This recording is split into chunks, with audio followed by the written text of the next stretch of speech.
I've been asked about this one a lot, so I figured we'd go ahead and do the video. It's the Google Pixel 9a versus the Samsung Galaxy S24 FE. And I wanted to do it this weekend because it's important, because the Galaxy S24 FE is on sale. You can find it on Amazon, you can find it at other places, $500 for the base model, bringing it in line with the price of the Pixel 9a. And that's important because of all the things you take from this video, the one thing I think you should remember is this. If there is that $150 price gap between the Galaxy S24 FE and the Pixel 9a, I say you get the Pixel 9a. At $500, we're going to have a discussion right now about which one you should pick up, because different users have different needs and you should look at these phones differently. But for $650 on an S24 FE and $500 for a Pixel 9a, you should be going 9a. But thankfully, there are some sales. Let's talk about the differences between these two phones and why you choose each. Bring the camera around and let's have a chat.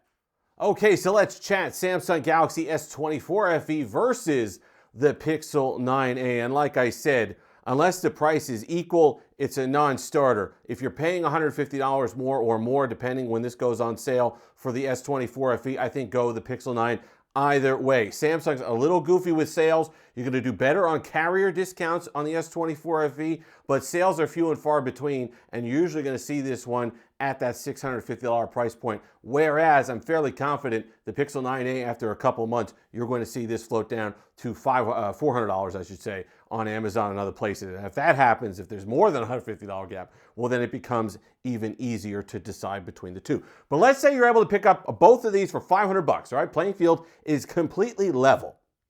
Well, in my mind, who should buy each one of these devices is already predetermined, okay? If you're a more casual user, perhaps it's your first Android, if you're somebody holding onto your phone for 4 or 5 years, personally, I'd pick up the 9a.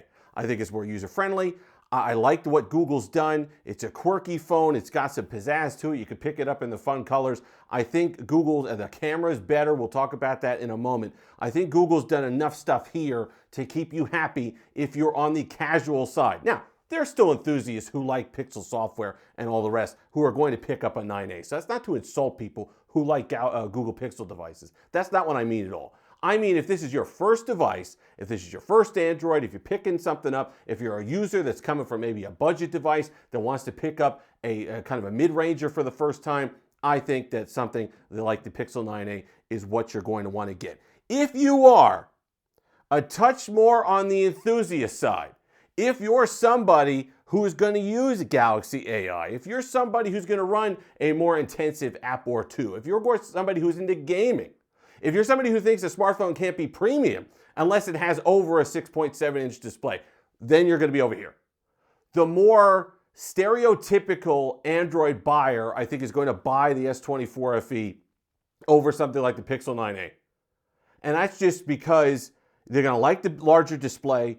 They're going to like the slightly better performance, I think, gaming-wise. Okay, both of daily tasking and multitasking and everything, you're not going to notice much of a difference between these two phones. The Tensor G4 is fantastic, no issues, but it does have that weakness with gaming that over here, I don't really get with the S24 FE. In fact, I was really impressed, actually, with the Genshin Impact performance on this device here. It keeps cool, okay? Not that this overheats. Tensor G4 is pretty good, but when you go gaming and everything else, you're getting a decent, nice, cool performance over here on that nice, large display. It is the best Samsung panel from last year. I love that they've gone back to these saturated tones in the display. I've talked about that a lot, but the actual display over here is really good. That's why I'm not going down the line spec for spec. I do think you're not going to see a significant daily driver difference in performance between these two phones. And that's an important point to hammer home. There's nothing on either one of these that's going to get you to switch teams. If you're a Galaxy A series user that wants something a little bit better, let's say you're on a Galaxy A54, right? It's a little long in the tooth, maybe it's slowing down a little bit on you. You like the Galaxy One UI experience, but you want the Galaxy AI stuff, you want One UI 7, you want some of the new stuff, you get One UI 7 on the 54 too. But I'm saying you just want a fuller, more immersive Galaxy One UI experience, $500, you pick up an S24 FE. If you're already a Google user, if you're a 6A user, if you're somebody who's on a Pixel 6 or on a Pixel 5 or something like that, or an older device, that you say, you know what, I don't really want to spend $1,000 anymore. I don't have to do that. I can get a lot of what I want to do in this phone. This is the most complete phone, the most best value phone I think Google's ever released. So if you're somebody that's like, you know what, I'm looking at these Pixel 9 Pro prices and I'm seeing $900, I'm seeing $1,000. If I get it with $250, I'm seeing $1,200.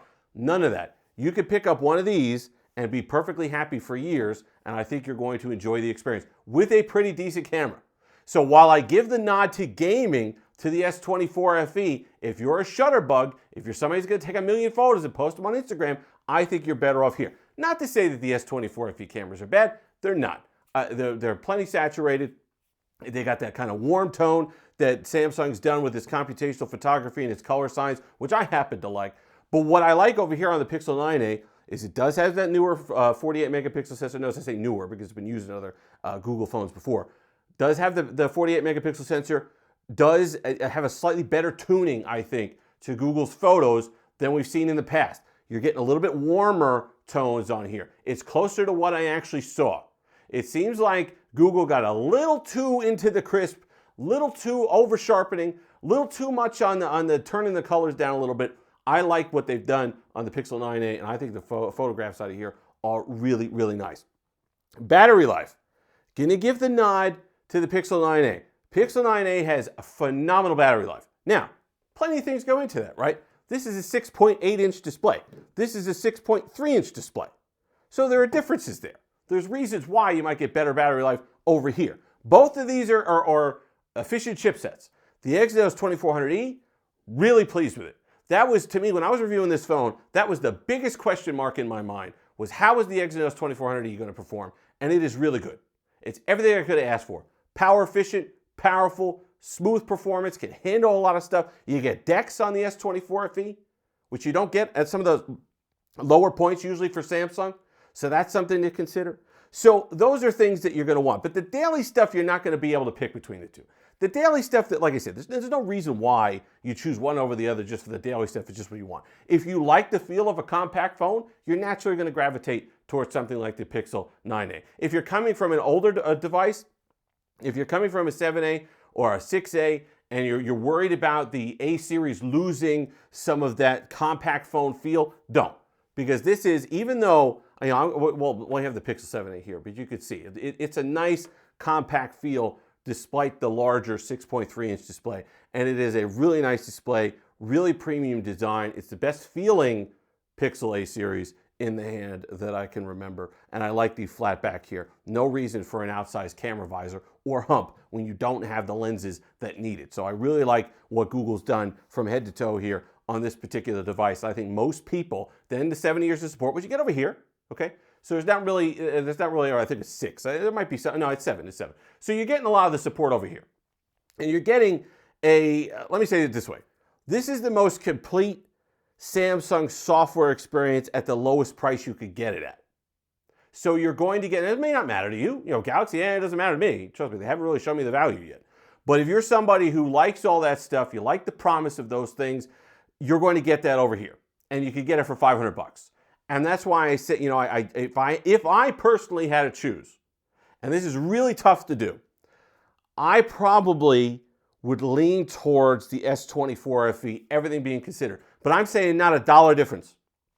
If I'm starting to pay more, I like this phone so much that I'm absolutely okay saving 50, 100, 150 or more, picking up a Pixel 9a. So these are really close.